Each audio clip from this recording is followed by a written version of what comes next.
മഞ്ഞുകാലം തുടങ്ങി. അതിൻ്റെ അടയാളമായി ചക്ക പൊട്ടിയിട്ടുണ്ട്. പിന്നെ അടക്കയൊക്കെ പഴുത്ത് വീഴും. അവയൊക്കെ പെറുക്കിയെടുത്തു. രാവിലെ ഒന്ന് പറമ്പിലിറങ്ങിയാൽ വളരെ നയനാനന്ദകരമായ കാഴ്ചകളും നല്ല സുഖകരമായ കാറ്റും ഒക്കെ കണ്ട് ഒന്ന് കറങ്ങി വന്നാൽ നല്ല ഊർജം ലഭിക്കും. അങ്ങനെ ഒന്ന് പുറത്തിറങ്ങിയതാണ്. പക്ഷേ അകത്ത് കയറാൻ വലിയ മടിയാണ്.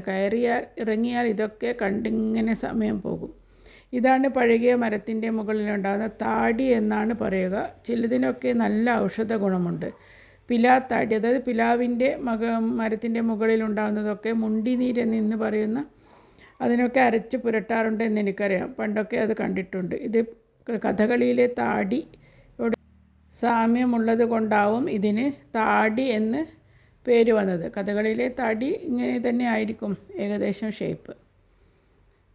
ഇതൊരു തേനീച്ചക്കൂടിൻ്റെയൊക്കെ ഒരു രൂപമുണ്ട് ഇതിന്.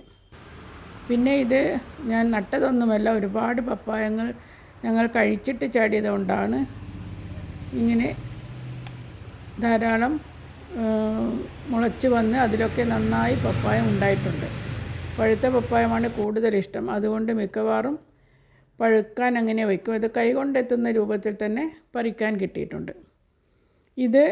ഈ പ്രാണി ഇതിൻ്റെ വേറെ കളറൊക്കെ ഞാൻ മുൻപേ ഇട്ടിട്ടുണ്ട്. ഇളം പച്ച, ബ്രൗൺ, ബ്ലാക്ക്. പക്ഷേ ഈ യെല്ലോ കളർ ഇതേപോലത്തത് ഞാൻ ആദ്യമായിട്ടാണ് ഇവിടെ കണ്ടത്.